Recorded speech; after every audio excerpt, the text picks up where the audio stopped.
வீட்டில் ஒருவர் தனிப்பட்ட பயன்பாட்டிற்காக எத்தனை மது பாட்டில்களை வைத்திருக்கிறார் என கணக்கிடுவதை விட மதுபான கடத்தல் கும்பல்களை முறியடிப்பதில் சுங்கத்துறை கவனம் செலுத்த வேண்டும் என சுற்றுலா கலை பண்பாட்டுத்துறை அமைச்சர் டத்துஸ்ரீ தியோங் கிங் சிங் கேட்டுக் கொண்டுள்ளார்.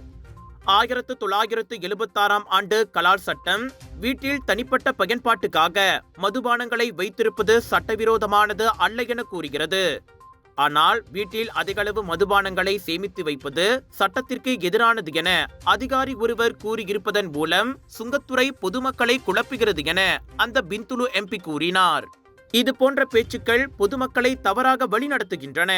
தற்போதுள்ள சட்டங்கள் மீதான அவர்களின் நம்பிக்கையை சிதைக்கின்றன, மேலும் அச்சத்தை ஏற்படுத்துகின்றன என தியோங் தனது முகநூல் பதிவில் சுட்டிக்காட்டியுள்ளார். பொதுமக்கள் உண்மையான பிரச்சனைகள் தீர்க்கப்படுவதை காண வரி செலுத்துகிறார்கள். அதிகாரிகளோ தவறான விஷயங்களில் தங்கள் சக்தியை வீணடிக்கின்றனர். இது தொடர்ந்து கொண்டே இருந்தால் அரசாங்கத்தின் மீது மேலும் விரக்தியையும் வேதனையையும் ஏற்படுத்துகிறது என்றார் அவர்.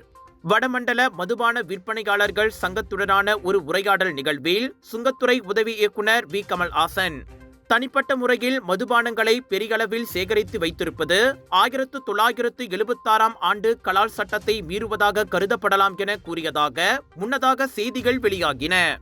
மதுபானங்களை சேமிப்பதற்காக பயன்படுத்தப்படும் எந்த ஒரு வளாகமும் உரிமம் பெற்றிருக்க வேண்டும். அவ்வகையில் பெரும்பாலும் சிறப்பு நிகழ்ச்சிகளின் போது வாங்கி சேர்க்கப்பட்ட 30 அல்லது 40 பாட்டில்கள் வரையிலான மதுபானங்களை உரிமம் இன்றி வீட்டில் வைக்க அனுமதிக்கப்படாது என்றும் கமல்ஹாசன் கூறியதாக சின்ஷியூ டெய்லி செய்தி வெளியிட்டிருந்தது.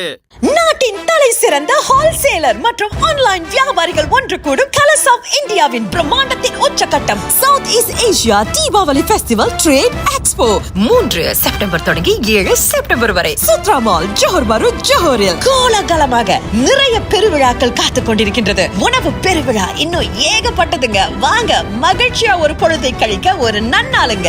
சுத்ரா மால் ஜோஹர் பரு ஜோஹரில் 80% கழிவு, பிக் சேல், பிக் டிஸ்கவுண்ட்.